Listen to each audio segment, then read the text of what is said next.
Okay, so now talking about variance. Variance is the measure of how things move around. So really what we're saying is the average of a feature and how things move to the left and to the right.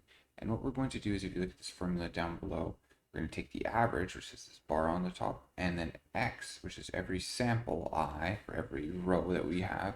We're going to take how far away it moves from the mean, and we're going to square this.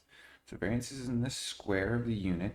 The reason we square it is so that the negatives and the positives don't cancel each other out, because the negative times the negative is a positive, and so we'll have all positive units. So really getting a sense of how far away it's moving from the mean. It is in units squared. And so it starts to become, although it's possible, you could say the number of bananas, let's say bananas squared. And you're okay, well, 10 bananas squared, okay, that's 100 bananas. It's not so hard to do. It's still very possible. You see, as we go a little bit further, it becomes a lot harder to really get this into human understandable terms. Okay, so we use variance to help us understand how far away things are moving from the mean. And it gives us a good sense of the unit measurement, although we do have to do a little calculation really to understand in terms of the unit of measurement.